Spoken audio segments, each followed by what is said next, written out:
Hello, back again to do another unboxing and review.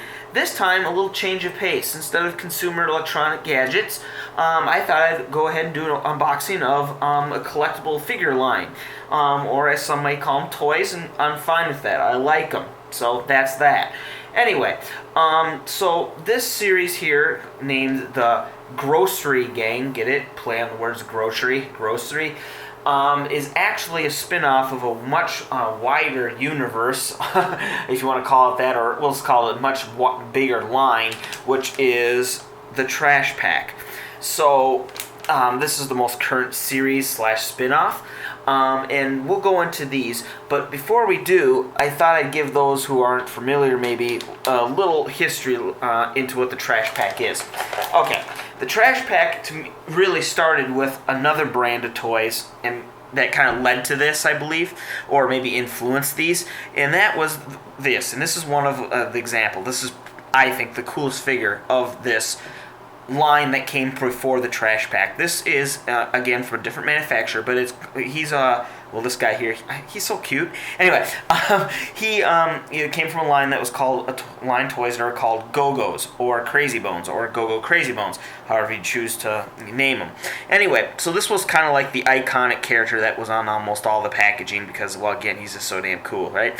Cool with his little horns and everything. Anyways, so the thing is that these guys, and how you play with them is, well, kind of any way you want. I mean, you can just play with them like little action figures. You can just collect them, or you can play like, I don't know, line them up and knock them down with bounce balls or whatever. You use your imagination. Something I think people could learn to do a lot more of nowadays. Anyway, but these guys, as cool as they are, and this really is, I think, the coolest one, but they are made out of kind of a hard plastic, and if you can hear. Okay, so it's smooth, but it's relatively hard plastic, and alright. So, after these, and these had a lot of popularity, you probably heard of them. Anyway, but then, Moose Toys, keep in mind the guys that made these, it was Magic Box or PPI. It's like two companies that kind of brought these to existence. Anyways, then a new company came, and they were called Moose Toys. And what they did is they offered something called the Trash Pack.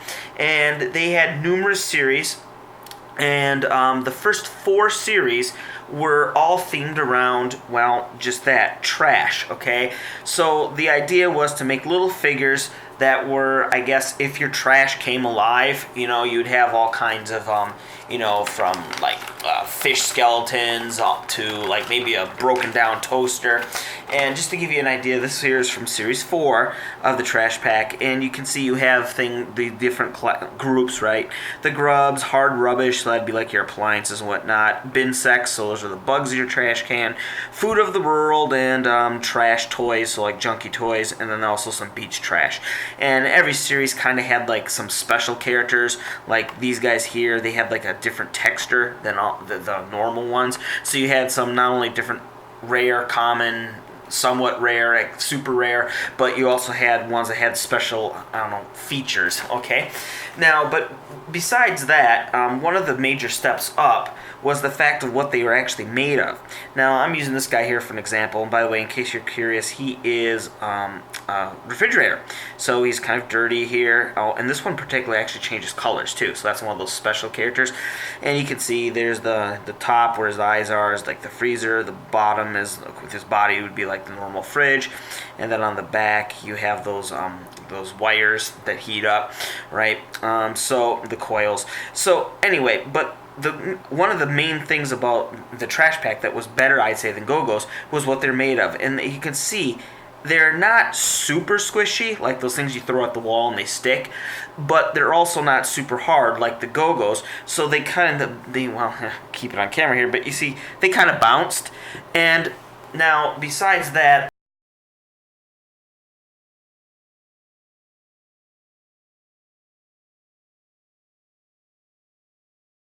anyway, so go through series 1 through 4 were primarily, like I said, they stuck to this pattern, and they had all the categories of things that you'd normally find in your trash. Then after that, after series 4, they start getting out of the just solely trash, and they start going on to, I guess you could say, more specialized. And here's this one I have here. This one was a series that were called Zombies. And what happened is they took a series before. So this guy here is from series 3, I believe. Anyway, so he's a cool little lobster dude. And then they released another series, which was Zombies, and they took some of the characters they had previously and turned them into zombie versions. So you can see he's all zombified now, right? Okay, so... Oh, and yes, I have my lobster still in his bag. Okay, so, there he is, and then there's his zombie.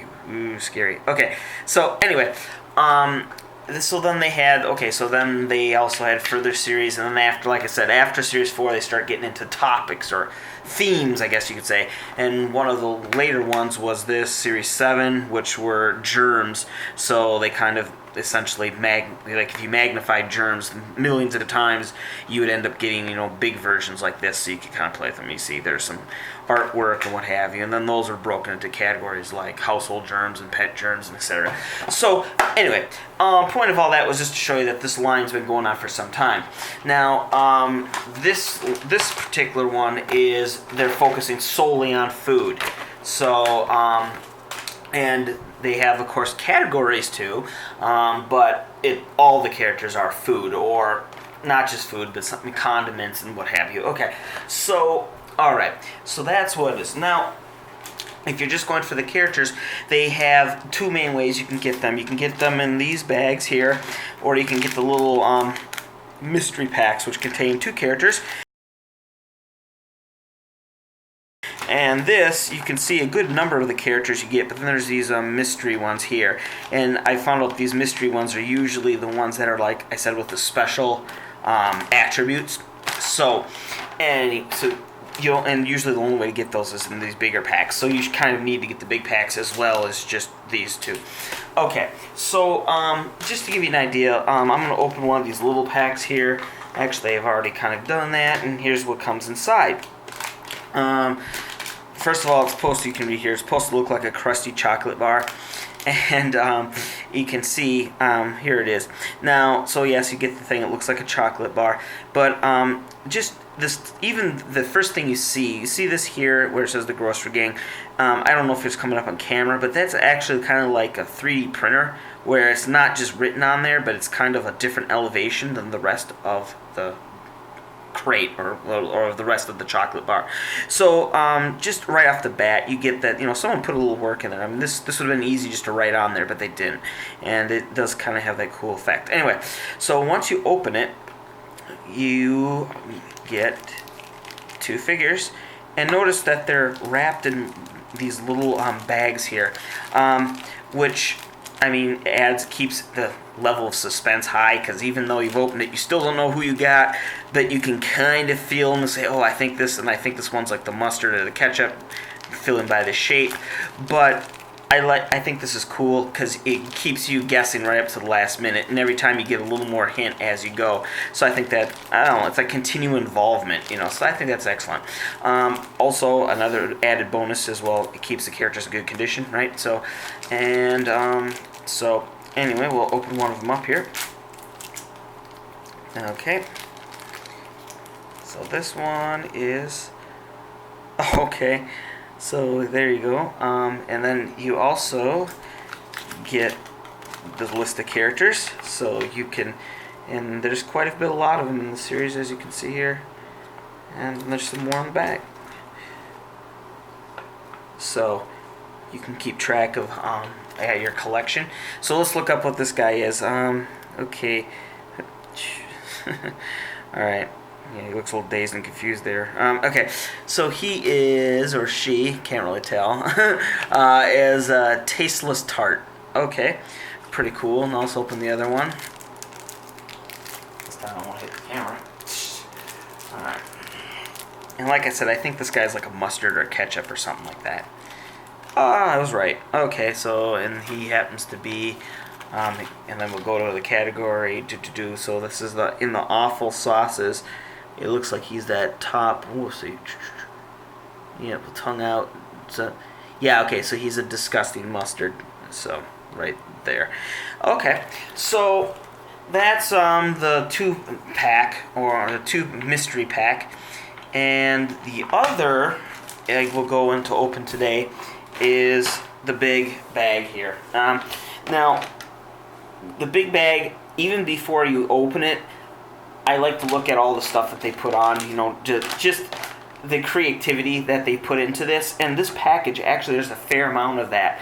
What do I mean by that? Well, first of all, the fact that it's made to look like a bag of chips, okay? So, and it even goes down as far as, I don't know if you get, well, you will see it later, but if you look here, there's, right there, there's that little tear here thing, so it really is like a pack of chips.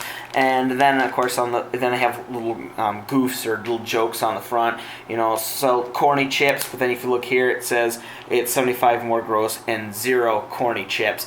So it's already kind of making jokes. And then you have here, like this one here, it says guaranteed stale before opening. And, you know, these are all things that you would see. Of course, there are spins or plays on what you normally see on a package of food.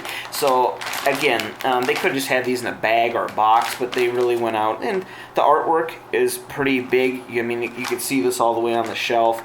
You have the presentation here where you can see a lot of the figures, so the actual item is kind of advertising itself.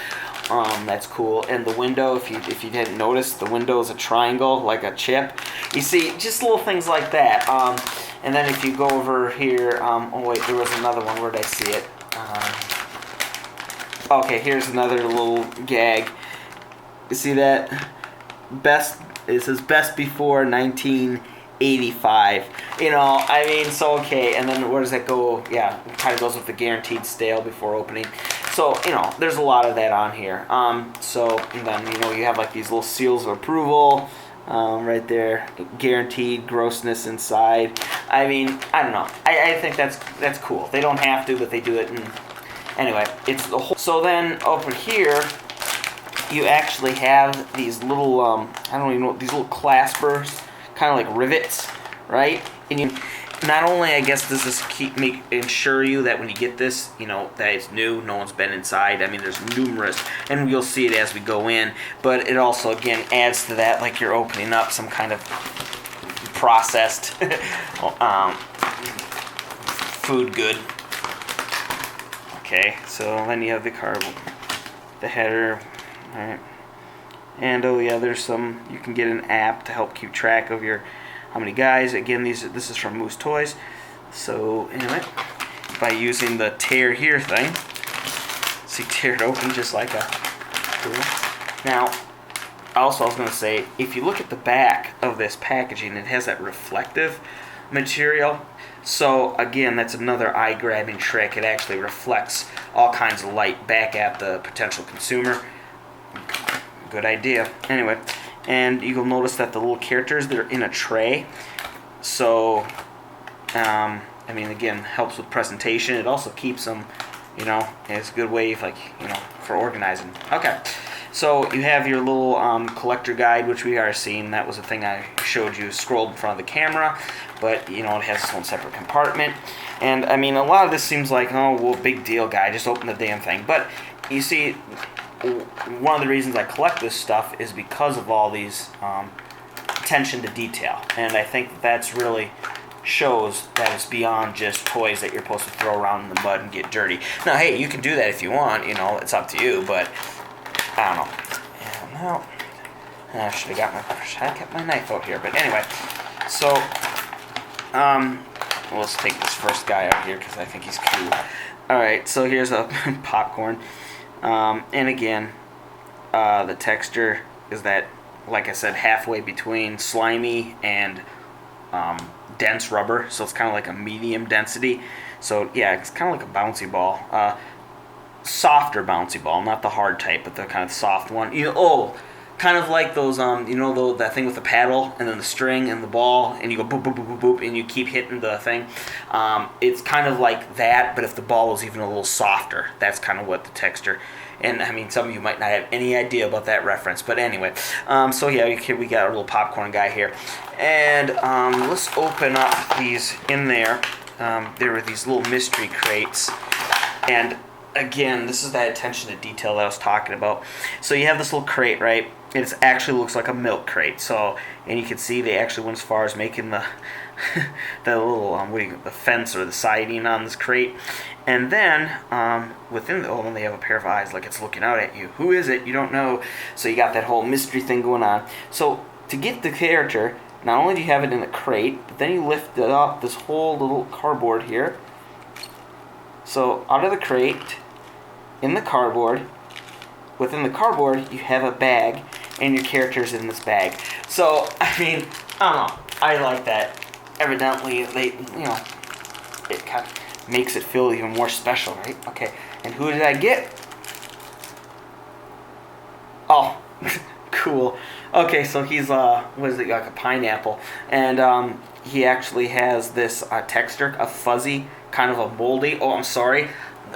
It does feel fuzzy, but the whole idea is that the fuzz is supposed to feel like moldy. So you can see here on our little list, they're the moldy category. So anyway, so I mean, yeah, that's cool. And I don't know, even if you're just, a fan of tropics or whatever, you can put him on your desk. And it's cool. I mean, I just think, and like I said, the whole idea of putting them in a little carton, little milk crate, and then, of course, the crates stack on top of each other, so you can make like a whole tower of them if you want, and maybe turn that into a game. So the other type of special edition grocery you can get is the Sticky Suite. They will, if you get the big pack, they'll come in one of the crates, and as the name suggests here, these guys have the feature of being sticky. So I have one, and his name is, right here for us, is Smelly Bean, and here he is. And I think this guy's just hilarious. And on the side profile, look at that little belly there. Okay, so these guys, as you can guess, they're sticky, and they are, one of the interesting things is just how sticky / not sticky they are. What I mean by that is that they're not sticky to the point of being a wall crawler. In case you don't know what that is, that's one of those things you throw at the wall and it sticks, and then it unsticks and sticks and unsticks and sticks as it falls to the ground, so it looks like it's crawling down the wall. Okay, these guys are not that sticky. However, they are more sticky than the rest of the Grossery Gang, so they're in that kind of middle area. Now, I think for two reasons that's actually a right amount of stickiness. First of all, I think it adds an element of realism. I know we're talking about little cartoon food guys, but still, it makes them feel like this is about how sticky it would be if you left like a jelly bean out. So any more sticky than that, it might be kind of over the top. The other good feature is, well, solely the fact that you can, pick them up and handle them, and you can see they're not a pain. They don't like stick, and you don't have to pry them off. And also, it keeps them cleaner. I mean, if you are going to play with these, if they were any more sticky, I mean, you'd have everything sticking to them, dust, dirt, grime, whatever, XYZ. So this is about as sticky as you'd want something to actually still be able to play with it like an action figure. And to demonstrate the stickiness, I got his little crate here, and if you stick them to it by just pushing down, you see okay, so you saw it. They'd stick for a while, and then it start to come loose. So you got that in-between level of stickiness. All right. So anyway, I hope that helps. You guys, introduced to the world of the trash pack, and especially the Grossery Gang, the most current line in their ongoing series. So anyway.